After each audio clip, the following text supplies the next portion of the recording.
warahmatullahi wabarakatuh. Hello guys, I'm Fadila Bilaktabe Syari and my name is Shik.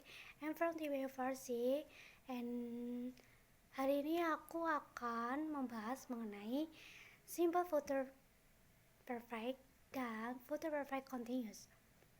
Jadi mungkin dari sebagian kalian masih asing atau belum mengerti mengenai apa sih simple future perfect dan future perfect continuous. Jadi hari ini kita akan membahasnya dan semoga kalian bisa paham setelah aku jelaskan. Oke, langsung aja kita ke videonya. Check it out. Oke, akan aku bahas pertama yaitu mengenai simple future perfect. Simple future perfect definition: a verb used to express or describe an action or event that has been complete or has taken place at a certain time in the future. Jadi bisa kita simpulkan dari penjelasan tersebut bahwasanya simple future perfect ini digunakan untuk mengungkapkan suatu aktivitas ataupun kejadian di mana kejadian ini terjadi berlangsung begitu ya di waktu tertentu di masa depan. Jadi kejadian ini tuh berlangsung dan sudah selesai atau sudah berlangsung begitu ya di masa depan begitu. Oke, jadi kita akan berlanjut ke rumus agar kita lebih paham mengenai simple future perfect. Di dalam PPT sudah dijelaskan bahwasanya di sini simple future perfect memiliki basic rumus yaitu adalah will plus have plus verb 3 atau past participle. Tetapi di sini juga simple future perfect memiliki 3 rumus, yaitu untuk kalimat positif, yang kedua untuk kalimat negatif, dan ketiga untuk kalimat interrogatif. Lalu selanjutnya kita akan beralih ke time sign-nya. Time sign di sini digunakan sebagai keterangan waktu pada kalimat simple future perfect. Di sini yang pertama ada at this time. At this time di sini digunakan atau diartikan sebagai pada saat ini, pada waktu ini, begitu. Lalu selanjutnya ada by this time. By this time di sini diartikan sebagai selambat-lambatnya pada saat ini, atau bisa kita contohkan sebagai by this time next week. Berarti selambat-lambatnya pada bulan ini. Begitu seterusnya. Lalu selanjutnya ada tomorrow. Tomorrow itu berarti besok. Oke, kita akan beralih ke function of simple future perfect. Di sini terdapat 2 fungsi dari simple future perfect. Yang pertama yaitu to state the action of activities that have been carried out at a specific time in the future. Jadi fungsi yang pertama di sini itu digunakan untuk kegiatan yang telah dilakukan di waktu yang spesifik di masa depan.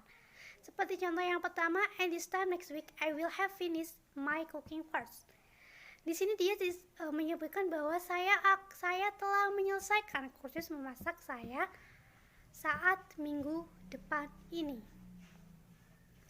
Begitu, ini sudah termasuk spesifik ya, karena sudah tertera keterangan waktunya, yaitu saat minggu depan ini saya telah menyelesaikan kursus memasak saya gitu.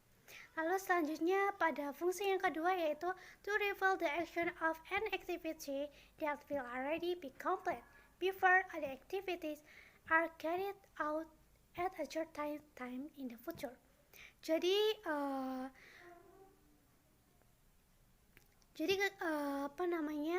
fungsi ini digunakan untuk suatu kegiatan yang akan diselesaikan sebelum kegiatan lain dilakukan pada waktu tertentu di masa depan. Jadi akan ada kegiatan ini akan selesai, tetapi akan ada kegiatan lain yang akan menyusul. Begitu. Seperti contoh yang pertama, I will have gone library at 10 AM when you arrive.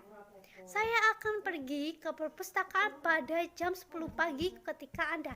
Di sini terdapat 2 kegiatan. Yang pertama, saya akan pergi ke perpustakaan. Lalu dilanjutkan ketika Anda datang. Seperti itu. Selanjutnya kita masuk ke pembahasan yang kedua, yaitu future perfect continuous. Future perfect continuous definition: a form of word used to express an action or event that is or will take place at a certain time in the future. Jadi future perfect continuous ini digunakan, atau sebuah bentuk kata kerja yang digunakan untuk mengungkapkan suatu kegiatan ataupun kejadian di mana kegiatan tersebut akan berlangsung. Jadi tidak seperti future perfect ya. Kalau future perfect kan berarti sudah berlangsung, sudah selesai. Tetapi kalau di continuous ini akan berlangsung atau sedang berlangsung. Begitu di waktu tertentu di masa depan. We can ask this verb when the action is about to begin, then it is continuous for some time and will still be in the future. Jadi kita bisa menggunakan kata kerja ini saat kegiatan tersebut sudah dilakukan, sudah dimulai, kemudian akan dilanjut untuk beberapa waktu dan akan tetap sama di masa mendatang.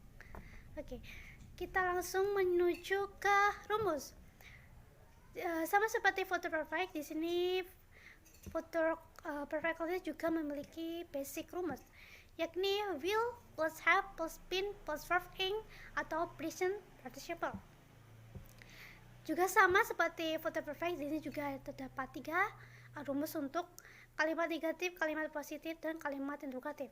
Lalu kita akan langsung masuk ke time signal atau keterangan waktu. Di sini berbeda dengan keterangan waktu yang ada di future perfect. Di sini karena kejadiannya sedang berlangsung ya atau akan berlangsung, maka di sini time signal juga berbeda.